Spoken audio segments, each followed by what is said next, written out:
Hello everyone and welcome back to Herb's Hot Takes. I'm Tyler Kern and I'm joined as always by Herb Billings, the VP of Technology Strategy at Datascan. Herb, welcome back to, it's your show. Why am I welcoming you? But welcome to another episode of Herb's Hot Takes. Well, I'm happy to be here.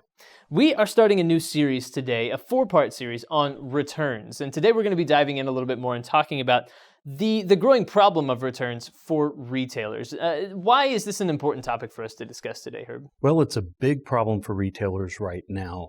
Before omni-channel sales, before online sales, you could go into a store, you could try on items, you could touch the fabric, feel what was going on, if you liked it or not, see how sturdy the product was. And again, before online sales, retailers typically had strict return policies that prevented or discouraged returns. Mm-hmm. Returns cost money for the retailers, and so they wanted to eliminate that as much as they could.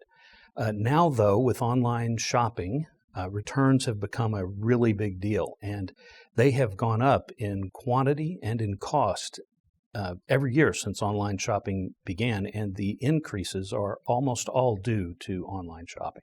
That's a really interesting point. That was something I wanted to discuss with you, was the impact of online shopping, because obviously there's a risk there for the consumer, right? I can't touch, I can't try on, I can't do all of the things that I might normally do with merchandise before I buy something, right? And so there's a little bit of a higher risk for both retailer and consumer that I might get this thing and it might not fit the way I want, or it might not be the exact way that I wanted it to be. So there's a little bit of risk there, which I'm assuming gets put back in when it comes to returns. That's absolutely right. And the ways that, the reasons for returns, the way that it works typically is best described with the apparel industry or footwear. The fit is a common problem. In fact, 70% of shoppers in America last holiday season returned at least one item due to fit reasons. Wow. That shows the size of the problem. Another thing that retailers will have to support is that home is the new fitting room. It was that way prior to the pandemic, but even more so once the lockdowns hit. It's the new fitting room. So you'll get 2 or 3 sizes just like you might in a store, try them on, return 2 back. The feel is a very, very difficult thing to assess in an online description. What does the term soft mean? And then what is the opposite of soft? T-shirts are a big deal for me. I wear a lot of T-shirts, but if it's too soft, I don't want it. I want 100% cotton that feels right. Right. How do you describe feels right in a description? It's impossible. Color is another big reason for returns, and you don't have to look far.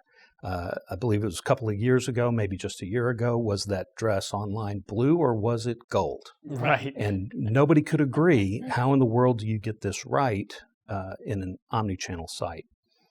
The descriptions are, not just about the feel, the fit, or the color.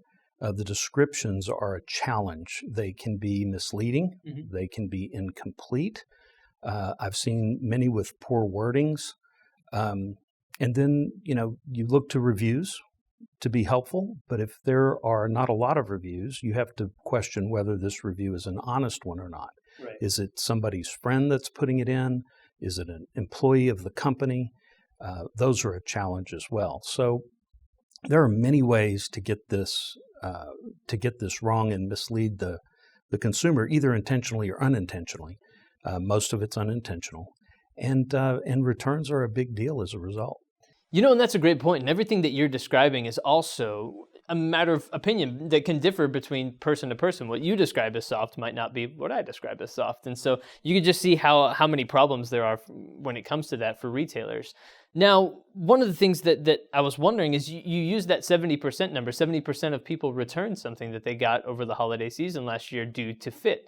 So I'm curious if you could go a little bit broader beyond just the holiday season and give us an idea of how big this problem really is for retailers. Sure. The National Retail Federation, or the NRF, does an annual study on this. And in 2020, in the U.S. alone, consumers returned about 428 billion of merchandise, which represented about 10% of all retail sales. Now that's brick and mortar plus online. That's a 20% increase over 2012, just 8 years prior.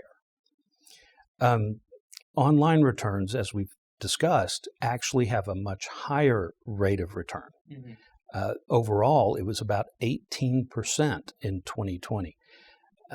That's interesting and a whole lot more than just the 10%, but the apparel and shoes seem to be the biggest problem, and they can suffer between 30 and 40% return rates.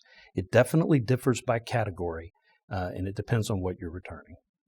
Wow. So that's kind of the size and the scope of this issue. What other problems or what issues are there for retailers when it comes to returns? You know, it's not just the quantity of items that are returned. That's what we've been talking about so far to try to get an idea of the size of the problem, but also the cost of each return. You know, the policies used to be much more restrictive. Stores would say, you know, you have 7 days to return an item, or you may only return an item if it's defective. And then once you return it, you can only get in-store credit. Those were the types of things we lived with prior to online sales. Now, back in the early days of online selling, Zappos is a really good example with shoes. Nobody would want to buy a pair of shoes without trying them on. I mean, There's always a width and a length problem, and how does it feel? Zappos was a pioneer in that market, and what they came up with was free returns. So the return shipping was free. Not only was it free, they pre-printed the label for you, assuming that they had a high enough number of returns that made sense. So the label to return it was included in the box. It was the easiest thing you could do. Try on. They encouraged multiple pairs. You would try on what you received and return the rest. This increased the cost for all retailers because they could no longer have restrictive return policies. They could no longer say in-store credit only. They have to give you your money back, at least to compete.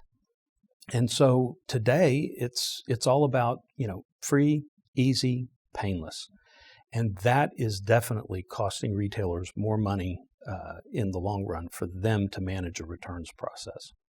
So Herb, for this episode, our primary goal is to set up the problem that returns are creating for retailers, the issues and all of that, to give people an idea of where we're going for the rest of the series. So today, we're setting up the problem. So tie a bow on this episode for us, if you would, and just give us a nice little summary of the issues that are created by returns for retailers. Sure. The returns environment right now for consumers is great. But what we don't realize is that we are, in fact, paying for it. A retailer has a tremendous amount of expense dealing with returns. We pay for that through the prices of their other products that we actually keep. Retailers are estimated to lose up to a third of their revenue in returns. It's a big, big problem, and they need to address it. We will be looking forward to what actually happens to returns. And how to minimize returns and what are the best practices in future episodes. That is what we in the business call a tease. So stay tuned for upcoming episodes of Herb's Hot Takes, where we will dive into those further topics on the issue of returns. In the next episode, we'll be talking about what happens to those items that you do return and where they go and all of those sorts of things. And so a lot coming up on future episodes of Herb's Hot Takes, but for this one, we are tying a bow on it and wrapping it up. So Herb Billings, VP of Technology Strategy from Datascan. I've been your host, Tyler Kern. We'll see you for the next episode of Herb's Hot Takes.